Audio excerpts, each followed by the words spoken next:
உலகத்தோட முக்கால்வாசி இடத்தை நிரப்புறது கடல் தான். அதுலயும் பசிபிக் பெருங்கடல் தான் உலகத்திலேயே மிக பெரியதாகவும் ஆழமானதாகவும் இருக்குது.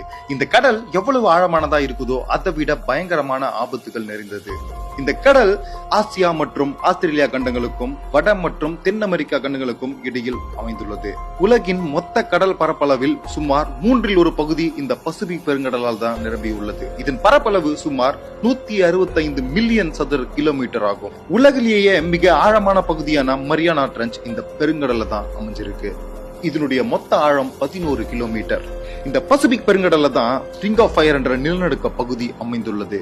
கடலுக்கு அடியில நிலநடுக்கம் ஏற்பட்டுச்சுன்னா மிகப்பெரிய ஆழிப்பேரலைகள் எழும்பி கடலோர நாடுகளை பயங்கரமா தாக்குது. அது மட்டும் கிடையாது, ஹைபூன் சூறாவளி போன்ற மிக பிரம்மாண்டமான பெரிய சூறாவளிகள் இந்த பெருங்கடல்ல தான் அதிகமா உருவாகுது. இதனால கடலோர பகுதிகளுக்கும் மிகுந்த பாதிப்பு. நீங்க யோசிச்சே பார்க்க முடியாத அளவுக்கு மிகப்பெரிய எரிமலைகள் இந்த கடலுக்கு அடியில தான் இன்னும் செயல்லையே இருக்கு. கடலுக்கடியில் இருக்கக்கூடிய இந்த எரிமலைகள் ஒருவேளை வெடிக்க ஆரம்பிச்சதுன்னா இதுல இருந்து வெளிப்படுகின்ற கேஸ் நச்சுத்தன்மை வந்ததா வெளிப்படணும் சொல்றாங்க. இந்த பெருங்கடலோட முக்கியத்துவம் அப்படின்னு சொல்லிட்டு பாத்தீங்கன்னா, உலகத்தோட வர்த்தகப்படுறதுக்கும் மீன்பிடி மற்றும் உலகத்தில் முக்கியமான காலநிலை மாற்றத்தால் ஏற்படுகின்ற பயனுள்ள செயல்களுக்கும் இந்த பெருங்கடல்கள் பயங்கர உதவியா இருக்குன்னு சொல்றாங்க. இந்த இன்ஃபர்மேஷன் பிடிச்சிருந்தா வீடியோக்கு லைக் பண்ணிட்டு மறக்காம சேனலை சப்ஸ்கிரைப் பண்ணிக்கோங்க.